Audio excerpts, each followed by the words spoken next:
Well, good morning, everyone, and thank you for joining us for this informational session on UT Southern.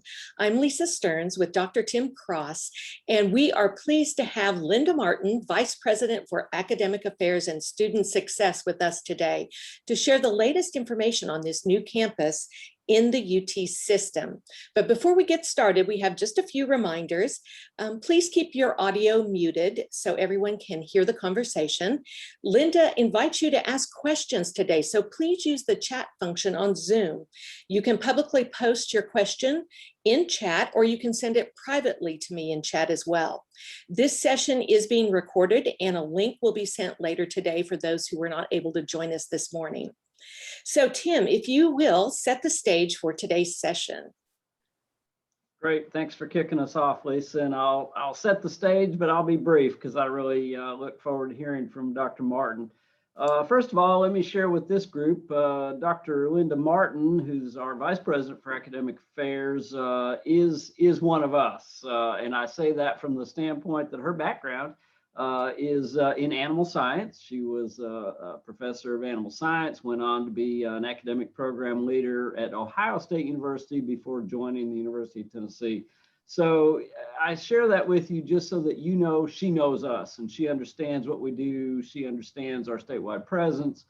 She understands our research focus and so forth. So I think she's in a great position because of that to share with us the progress that's been made with regard to this new campus joining the UT system, and also maybe stimulate some ideas and thoughts as to how we can take advantage of this and how we can in turn serve the UT Southern campus and the folks in the lower middle Tennessee region in particular. So I asked Linda if she'd mind just sharing a few thoughts and ideas.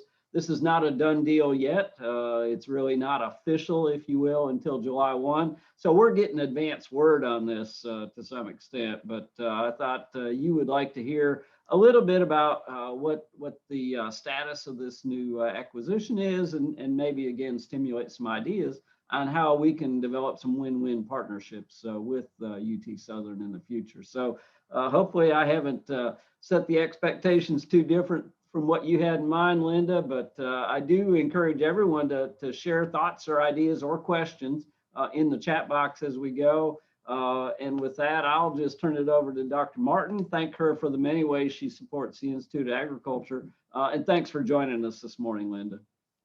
Well, Tim, I really appreciate the opportunity. And as you said, I feel like I am one of you. And every time I have the opportunity to talk with folks at UTIA, I feel like I'm coming home, and that's a really good feeling. Yesterday, I was at the unveiling of the contents of the 100-year celebration for Morgan Hall, and so I saw a lot of you in person, but it just always feels like a great fit when I'm at UTIA, and I really appreciate that welcome. What I thought I'd do today is just talk about a couple of things that about the acquisition, and then open it up for questions. And at that point, you can unmute and ask questions or put them in the chat. I really want this to be for you to have the opportunity to get lingering questions or concerns or ideas out to the group, because I think that it's really important for us to be able to do that and talk a little bit about some of what's happened up to this point. And I'll go ahead and share my screen. I have just a couple of slides that I want to share, and then we'll take those away, but wanted to really highlight the fact that this is an opportunity that really doesn't come very often. Can you see my screen? Mm-hmm. Okay, so it's an opportunity that presented itself, and not one that we often get. In fact, with the SACS COC accreditation, that was one of the first things that we had to do, is really find out what we need to have in place for that to happen. And they said, you know, we've not, Bell Whelan said, I've not done one of these. We've done a number of mergers with publics, with other publics, but we've not brought a private into a system. So we're charting new territory. And I say that because it's an opportunity for UTIA to also chart new territory in terms of the opportunities that might be available. So as we think about the question always is why? Why are we doing this? What's the advantages? Why now? Why Martin Methodist? And it's really kind of interesting if you look at the position of our campuses, we didn't have anything positioned in that Southern Middle Tennessee area. And in evaluation, and there's a really great analysis of kind of the landscape of higher education across the state of Tennessee on the Transparency website, but we really didn't have anything in that Southern Middle Tennessee in terms of public institutions. And there's a 13 county region where it's really a higher education desert relative to access to public education. And while Martin Methodist was there, the tuition at Martin Methodist was $24,000 plus, and it really eliminated a lot of opportunity. And as we talk about access and affordability, having a public option in that part of the state was really valuable. The students that are interested in an institution the size of Martin Methodist are often rural students, and you understand well Pell eligible first generation students who may not want to go too far from home with that initial step into higher education. And we'll talk about that in a little bit, because I think that presents an opportunity for UTIA. I think there's a shared mission that they serve all Tennesseans. They have shared values. But the thing that was really appealing, you hear about these mergers or acquisitions when institutions are failing or they're in a financial crisis, and it's a desperate measure to kind of perpetuate or to stay in business. And that was not the case with Martin Methodist. And so it was really kind of a unique opportunity that allowed them to leverage the brand of UT to that part of the state. And the reason I say that is the number of students, we're losing thousands of students every year across the border to Alabama. And students that don't want to leave or go too far from home, but can go to a public institution and are offered in-state tuition across the line. And so we're losing a lot of students, a lot of whom are rural students. And so we wanted to find a way to kind of reinforce that firewall along the southern border. So unique opportunities. It served a part of Tennessee that was not served by public education. It does have associate degrees, and I want to come back to that because that's a really interesting twist on what we've had in our portfolio before. Right now, it's about 700 students at Martin Methodist, and it has the potential to grow to 1,500 without additional resources in terms of infrastructure. And so we're not looking to grow it to the size of a UTC or a UTM. It's a campus that will offer that small campus feel in the portfolio of campuses that are offered across the system. I think it also prevents us from losing students out of state, and it expands access and pathways to degree programs at our other campuses. And that's the exciting part that I think that we'll talk about just briefly. The institutional overview, it was established in 1870 as a two-year institution and as a women's two-year institution. And so that has changed over the years. The academic programs now, they have 2 master's degrees, 23 baccalaureate degrees, 2 associate of science, an associate of arts, and an undergraduate certificate. And so if you listen to the board comments, they said there's some things that have to happen at UT Southern. That's growing enrollment, serving the region, promoting access and affordability, and then all of the other in terms of integration with other UT campuses. And I will say that it's not to compete with other campuses. So anything that's done at UT Southern is not to compete with UTIA. It's to partner and to collaborate and to take advantage of opportunities that exist within the system. And then I have one more slide just to talk about some of what might be of interest to folks in UTIA. And that is, ways to collaborate with the MMC counterparts. There's a number of faculty at MMC that would collaborate on opportunities for student success, for other kinds of things. They have a clientele of students that are largely rural, first-gen students, but this might really provide an opportunity for UTIA to create a pipeline of students.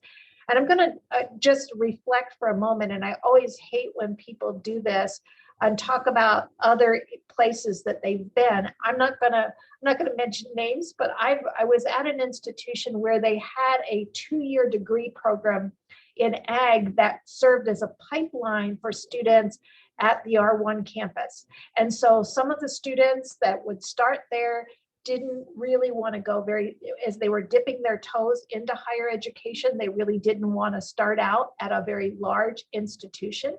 And so this was a way for them to test the waters relative to degree programs. They would start out in a 2-year degree and then transition to the R1 campus and find opportunities there. It allowed the larger campus to do some joint kinds of things with students. We also reached out relative to academic advising and student organizations, but it turned out that that was our largest feeder program into ag, particularly animal science. Food science was also one, interestingly enough, but we were able to really infuse a whole new pipeline of students that we hadn't previously had access to by creating those strong partnerships. So that's just a potential to think about, 2+2 opportunities. So if the student, I think it would be important if the student, that we always communicate that they transition at the right time. And so it might be after 1 year and coming to to one of the academic units at UTIA, it might be a 2+2. And I'll just mention here that the wheels have already started turning with regard to folks at UTIA. We've got some people thinking about 2+2s in animal science, particularly in concentrations with farm and ranch management or bioscience and pre-vet, and other certificate kinds of programs that might be of interest. And I'll tell you that there's a strong interest in stackable credentials. And so if there was an opportunity to create a certificate program through UT Southern that could transition into a 4-year degree within UTIA. So if they did these 2 certificates, or they successfully completed a certificate and could bring that with them to a degree at UTIA, that could have a real appeal. And I will say that the reason why I haven't reached out and we haven't talked a lot about this previously is because there's some nervousness around the state relative to 2-year degrees. And so we have to be thoughtful about how we do that. I think there's also some ways that we can explore grant opportunities across our campus, course sharing, perhaps down the road, even joint appointments. And we did this at a previous institution with our 2-year partner. And again, with UT Online, Dr. Beal has been very aggressive about highlighting the courses that UTIA could offer through UT Online. And I think this might provide a nice pipeline to get students engaged with faculty at UTIA and then make that transition very seamless. And then future collaborations with One UT collaboration grants and other kinds of things. So I'm going to quit sharing my screen and then just open it up for questions that you might have, or comments or ideas, or other items that you might wish to have clarified. Well, thanks, Linda. We actually do have some questions for you. Okay. So we'll just start here at the top. One is there anything unique to the culture at UT Southern that you think will be beneficial for us to know? It's really very interesting because over the years I've been engaged with some as a SAC COC reaffirmation of accreditation person, have seen campuses that have merged or have the acquisitions public to public, and it's always been a very kind of a hostile takeover, and that's not the case here. And I would say they're very eager to learn. They're very eager to try new things. They have faculty. I kind of think when I'm on that campus, I feel like I'm at UTIA because they have faculty and staff who put students first, who care deeply about student success and understand the importance of having mentors in their lives to help students be successful. They understand the challenges of first generation students. They understand that rural students are unique in terms of their perspectives and their needs as a student. And I think you would feel as though the faculty there to almost to a person would fit really well into the culture that has been a long time tradition at UTIA. Great. Actually, Dr. Beal has asked a question, and that is, when designing 2+2 programs, can we assume that students who have earned the associate degree have satisfied all the general education requirements for a bachelor's degree? Well, we can talk about that. My hope is yes, because it's not different than when a student comes from another two-year institution. Those things will all have to be clarified, but that is our intent. Which is an advantage when students come, if they have completed their gen eds. As you know, Dr. Beal, that's an advantage because those students can be immersed in disciplinary coursework at a higher degree than having to check all the boxes relative to gen ed. Thank you for the good news. And then a question on the research side, are there faculty with research programs that we could potentially align our interests with? Yes, they are. Really interesting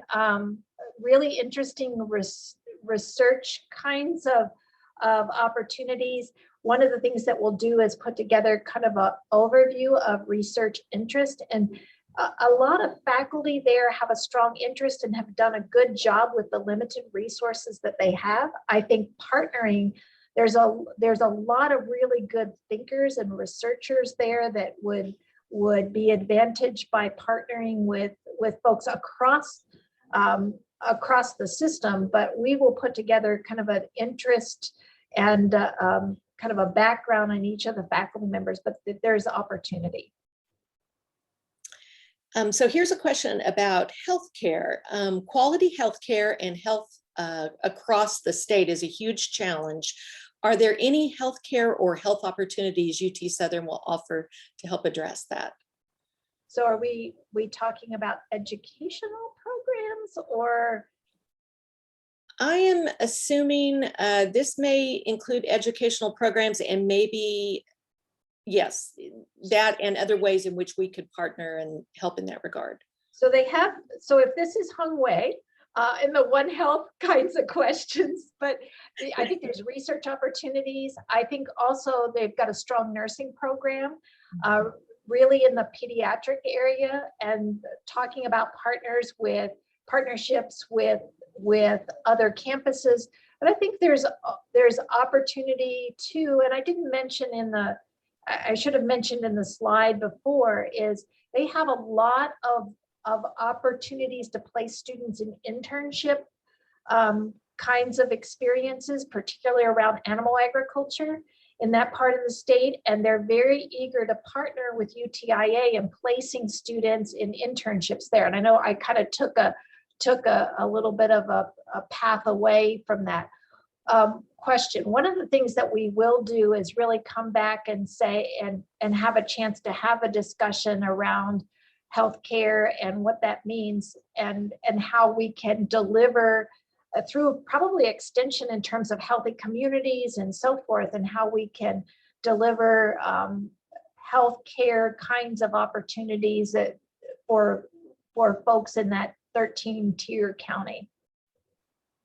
So But if you ever asked that question, Lisa, if they would reach out to me directly, because then I know a little bit more what they're thinking, and we can develop that a little bit more. absolutely, will do. So sort of along those lines, are there plans for outreach at the campus? And so this person is particularly interested in what Extension's role might be in that regard. So I would say anything's on the table. There's not an expectation, and there's not boundaries right now. I think that's one of the beauties of bringing in a campus like Martin Methodist is there's no preconceived idea. And so it's your opportunity to create what it should be and imagine something that hasn't been done. I would really like to create some things partnership wise with MMC that nobody in the country has done up to this point. And Extension is a perfect opportunity for that to happen. Credentialing through extension programs that already exist could be credentialed through UT Southern pretty quickly and pretty easily. And so then how does that lead to a degree program at UTIA? I think also thinking about, are there opportunities for joint faculty appointments between Extension in that part of the state and the campus or an adjunct opportunity? I just think if you can imagine it, we can do it. And I think that there's an appetite for pilots. Let's give it a try and see if it works. And I think that's a very comfortable space, because if we try something for a year or two and it's just not working, then we get rid of it and we try something new. The other thing is, think about, are there opportunities for students to do some, let's say a combined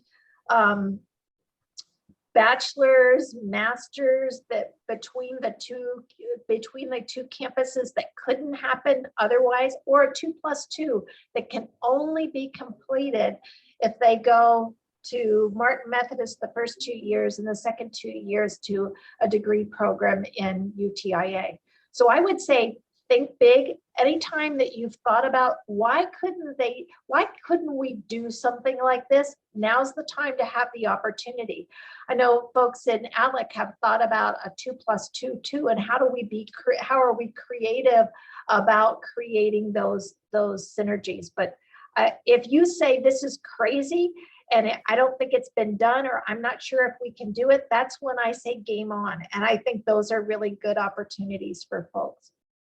Well, just so you know, Dr. Stokes has jumped in to say the wheels are already turning about ideas and ways to collaborate with the new campus. So that's definitely happening. So Dr. Cross, you wanted to call on someone who's asked a question here. Yeah, I'm going to take just a point of privilege here and jump in and ask, I believe he's with us today. Justin Reinhardt has shared some thoughts and ideas with me in the past. Justin, you want to share just verbally some of the ideas running through your mind? And I think they probably parallel or even duplicate some of the things that Linda has mentioned, but just wanted to give you a chance since I know you've thought about this.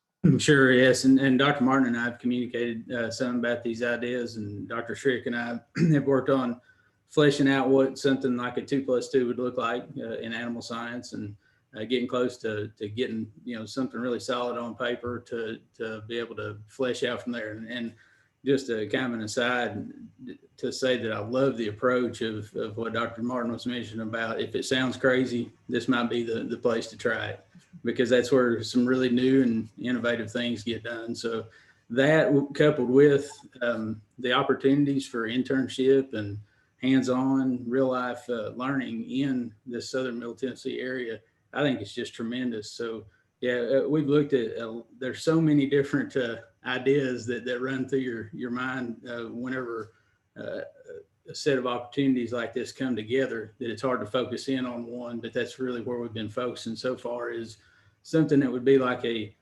2+2 program feeding into animal science, and also leveraging a lot of that curriculum for a certification that wouldn't necessarily be a full associate degree if they stopped at that point. But even, those different tiers and I think stackable credentials, Dr. Martin, is the term that you used.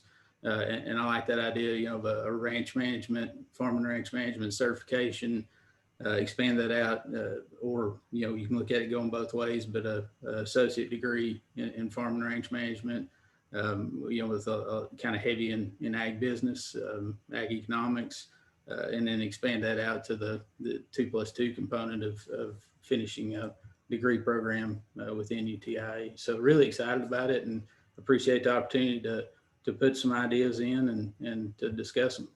So thanks.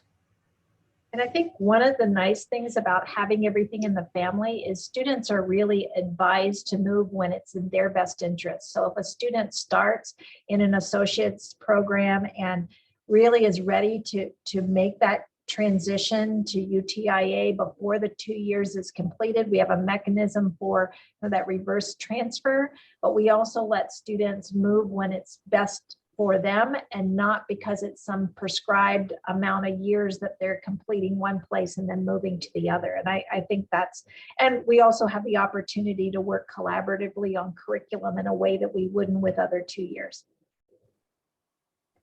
We do have a viewer that's asked for clarification if there is a difference between a certificate degree and associate bachelor degree. If you get a certificate degree, can it be used towards an associate degree or a higher degree? So a certificate technically is not a degree. So a certificate is a smaller number of hours than either associate or a 4-year degree. And oftentimes what students will do is earn a certificate in a particular area. So Justin's example could be farm and ranch management, and then it can be applied toward an associate's degree, or it can be applied toward a 4-year degree. And they stack those. They talk about, you might have heard about micro credentials or stackable credentials. That's really what they're talking about, is these mini certificate programs that can be stacked to form a degree. And so what it does is it allows folks to, there's this sense of completion, there's this certification that they can reflect on their resume, but it allows them to consider going beyond that certificate and then earning either an associate or a 4-year degree. And you'll see some places where they have a general studies, like a general ag degree that lets them stack credentials, stack certificates from certain areas together to do a general studies kind of degree in agriculture. Great. One of our viewers said they have seen that graduation rates are very low there. And do you have an explanation for that, and how might we help in that regard? So that's a really good point. And for those of you who work in the area of graduation retention, you know that first and foremost, the key to retention and the first step in retention and graduation rate is in the enrollment process and in the recruitment process, making sure that it's the right fit for students before they even set foot on campus. And so thinking about recruiting students who have the ability to be successful, I think that's the first step. And then the second part of that is really helping them be successful once they're there. And so we're working with the campus right now in an enrollment, recruitment, and retention plan to help identify those areas, the low-hanging fruit, which I think that there's a lot. Students were recruited there largely, I'd say a large portion of their students were recruited for athletics. And so students, their first interest was not always earning the degree. The first interest was being able to participate in a sport. And so as we expand, I really think that we can recruit the whole person and make sure that the students that are recruited are students that have the opportunity to be successful at UT Southern. And then thinking about how do we purposefully engage those students along the way to ensure that they remain successful and that they graduate. I think let's see, I was just looking right here. See, first time full-time retention there is 57%. And so that's first to second year of first-time full-time students. And so I think that there is an opportunity to really boost that, which will ultimately increase graduation rate. But we're laser focused on that. We've hired a consultant to come in and really look at what they're doing and identify areas of opportunity. We're also looking at artificial intelligence kinds of measures to identify students who may be at risk at each stage along the way. And then we will have a person here. I've been without somebody for now a year, an AVP for student success who will be laser focused on MMC those first couple of years to ensure high levels of student success. Someone has asked if there's a minimum GPA for admission there, or do they take? So they are not an open enrollment institution, so they have GPA and ACT requirements, but that will all have to be revisited now that they're a UT institution. So that's approved by the board. So they will come to the board with a recommendation on admission requirements. And so that'll be a discussion that will happen. Obviously, the students that will start this fall were admitted under the old standards, but that is something that UT Southern will be working on should this acquisition go forward. So Linda, there are a couple questions on competition in that area. So I'll just put these together, but apparently the University of North Alabama gives a in-state tuition to these students. You also have Columbia State Community College, which is surrounding UT Southern. So are there any plans to have some sort of tuition break for students to drive them to UT Southern? So the tuition will be very competitive with the other institutions in the area. I want to say that we've got to be very careful. We've got to be very careful with our other Tennessee institutions that we're not just stealing students away, because we don't want to. It's not just about shifting the students in terms of students that are already interested in higher education or enrolled. It's about opening doors to students who did not have the opportunity in that part of the state to maybe consider a public education. But the tuition, my understanding is it's going to be comparable with other institutions. And we also have the opportunity for UT Promise for our four-year students, and then combination between Tennessee Promise, because we can use that with regard to the 2-year degree programs. And again, we're still working that out with THEC and others, but I think that it can make it very affordable for students who might not otherwise think that there's an opportunity at a UT institution. Great. Those are the questions.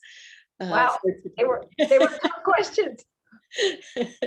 There were a lot of questions, so really appreciate you answering all those so well. So Lisa, I would encourage you to share my contact information with everybody on the Zoom, and please reach out. There's no idea that's too outlandish. I like those. I like thinking in that space.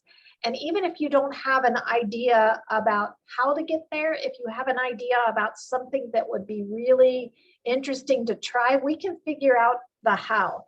And I know on the academic program side, Kala has been innovative and amazing. We've got Ashley Stokes, who's looking at extension in a whole new way in terms of maybe leveraging the opportunities that exist in a way that we haven't. And Hung Wei, who's been very innovative in collaborative research across the state, that we really got, and don't repeat this, and it's recorded, isn't it? But anyway, you've got a dream team of leadership in UTIA. And so let's take advantage of it. Let's be creative. Let's do things that haven't been done. You know, Tennessee has always been a leader in higher education, and UTIA has always been a leader among agriculture across the country.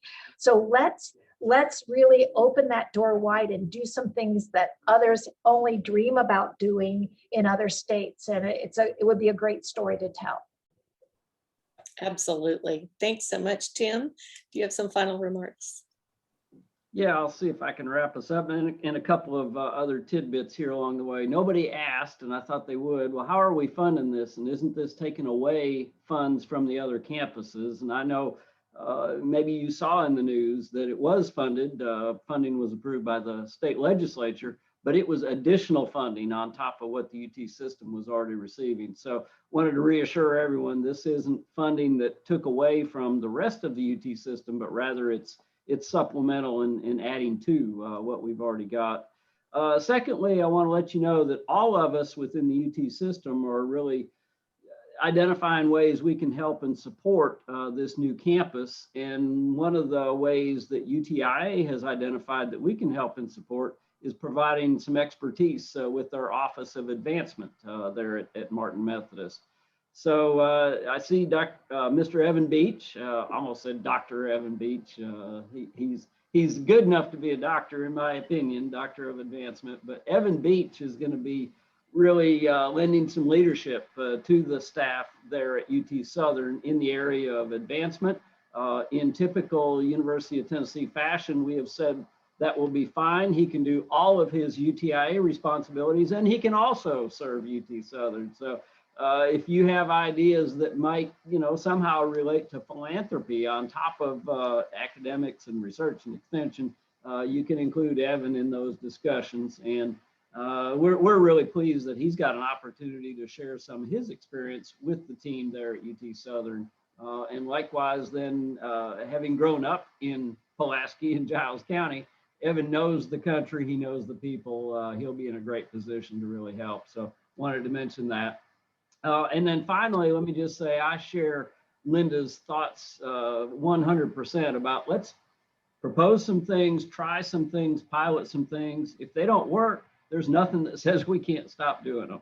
And I've always tried to approach things that way. And I know just looking at the faces on this call, we've got some very creative people. We'll come up with some thoughts and ideas.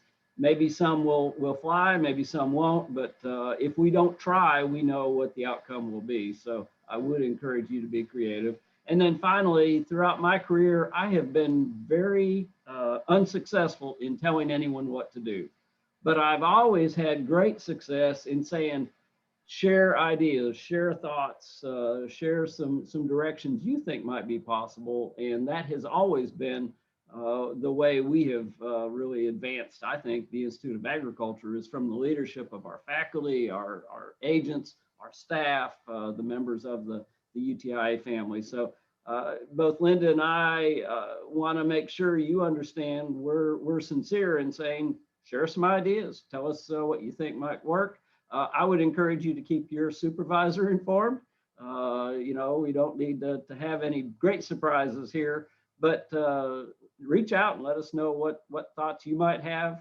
Let's make some win-win partnerships here with regard to all of our programs and take advantage of this new campus. So those were some of the thoughts on my mind. And let me just say a special thanks to Linda Martin for being a member of our family, for leading this new acquisition process, and for being willing to share her time this morning with this group. So thanks very much, Linda, for joining us.